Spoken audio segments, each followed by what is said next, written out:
He didn't respond by the to the. No, don't worry about that. First point, Maimonides wrote what he read. Okay, and even if we believe the letter is authentic and was indeed written by Maimonides, okay. Indeed, if we believe that the letter was actually written by Maimonides, then Maimonides is a plain liar. Let me explain why.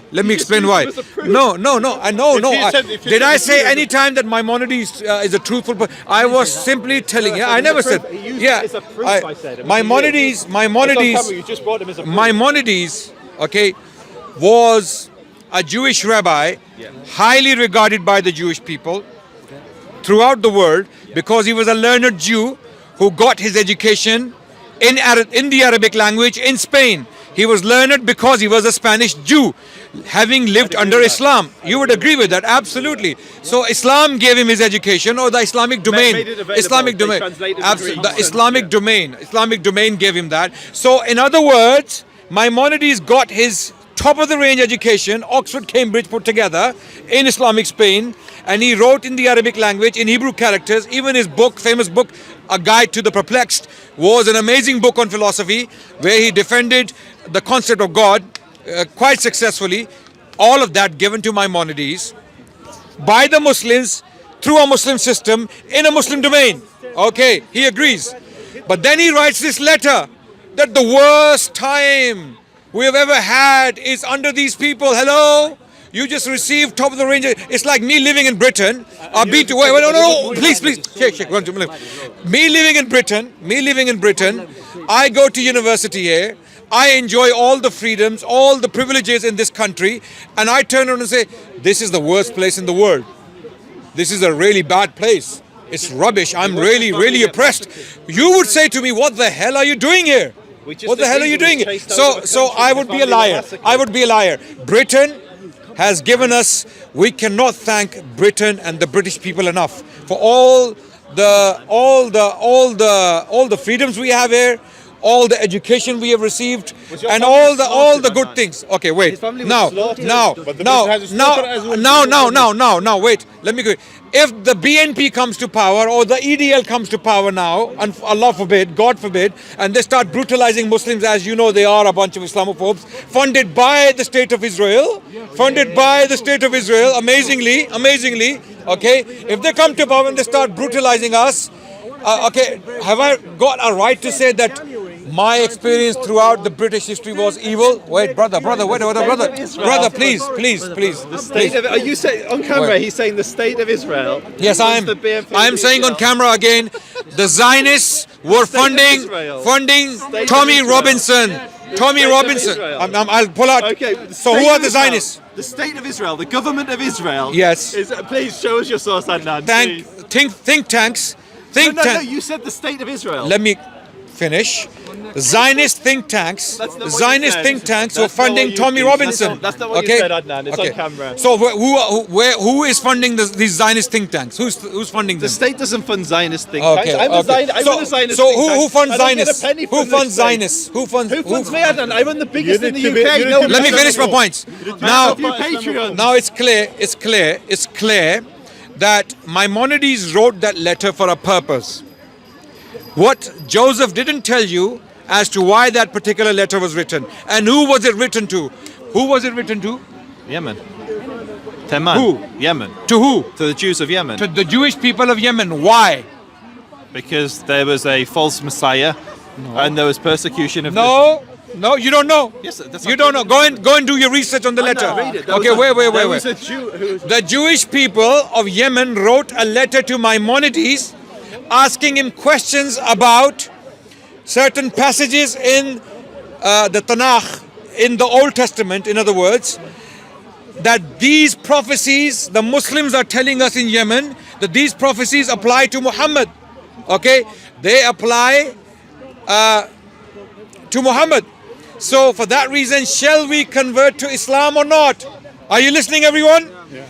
The Jewish people of Yemen were overwhelmingly influenced by Islamic Dawah in Yemen. The Muslims were showing them passages in their scriptures where allegedly Prophet Muhammad was mentioned according to the Muslims. The Jewish people were confused. They didn't know how to answer these claims. So they write to their greatest scholar in the world, who happens to be Musa bin Maymun, also known as Maimonides, living at the time in Egypt. So what does Maimonides do to dissuade them, to push them away from Islam? Okay, because I have read the letter, I have read his spins on the biblical passages. What does it say about the Messianic Maimonides, wait. Maimonides, wait. He allowed you to speak. Let him finish. I am talking specifically of the letter. I'm not talking about a messianic movement in Yemen. I'm talking about the letter. Okay. So the letter was not about conversion. It was completely about Thank conversion. you. Thank you. So I'm We're both right. what I'm saying is Yeah, okay. what you're saying is But I'm not correct, talking about the messianic movement. I'm talking about the It was all letter interlinked. and why it was written and why it was responded to. Right. So the Jews of Yemen wrote this letter. So to push the Jewish people of Yemen away from Islam, Maimonides lied through his teeth, literally spinning the biblical passages in erroneous ways, unbelievable ways. If you read the letter of Maimonides, you will see what was this guy doing, and he lied through his teeth about his condition and the condition of the Jewish people in the Muslim lands, right? And this he did to push the Jewish people away, the Jews of Yemen away from Islam, because they were on the verge of converting to Islam, and many Jewish people throughout the Muslim history in Muslim lands converted to Islam because they were convinced that their books have passages referring to Muhammad or an Arabian prophet, whom they reject because he is simply not a Jewish prophet. He is an Arabian prophet descended from Ishmael.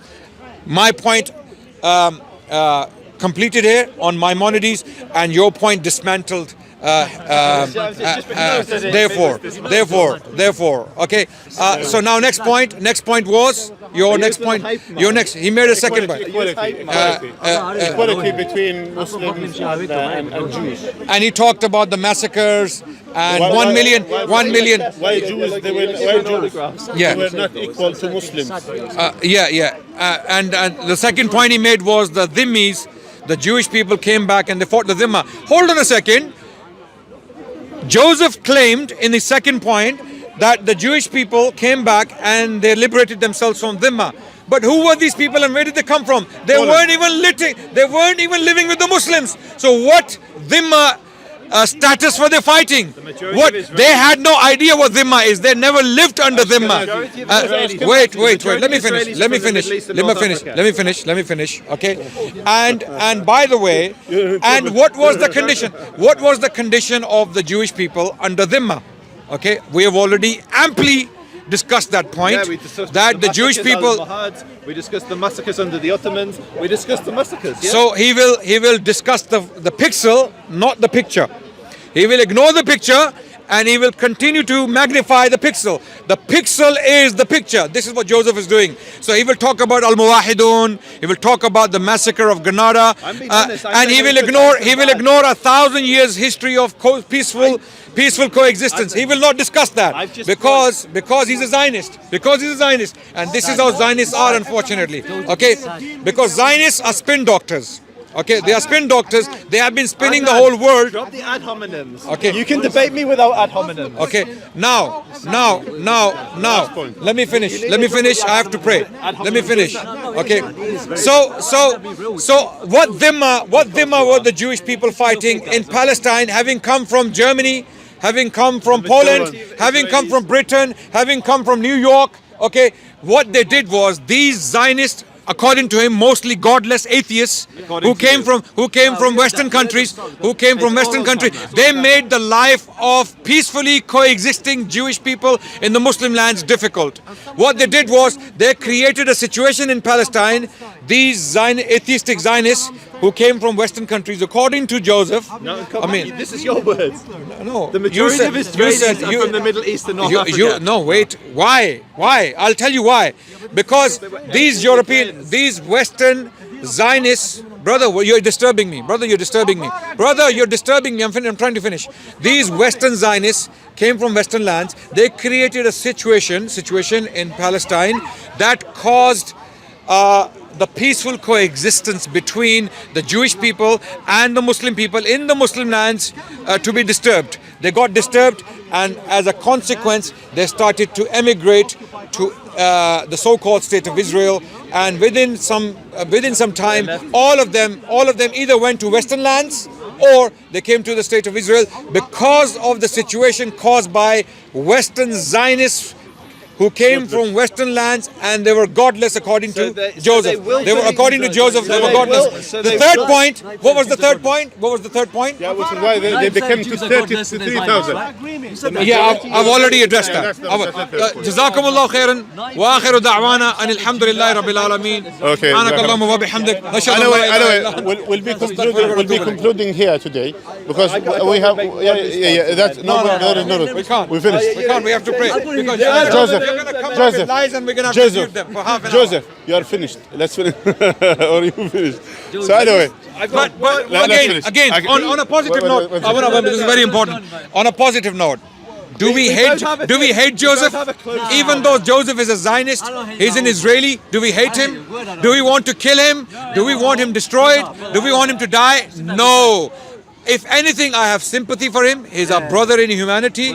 As loyal as he is to a brutal state and a terrorist force in the land of Palestine, which is an occupier, we still have sympathy for him. We still invite him to the truth. We still want him to learn the value of justice and live by it. Okay, so that's closing remarks. Check. Okay, then I'll get the closing comment. Anyway, no closing comment. Anyway, I think our brother Adnan has addressed most of the points. He mentioned the last point that the number of the Jews in the Arab land it reduced from nearly 1 million to 3,000.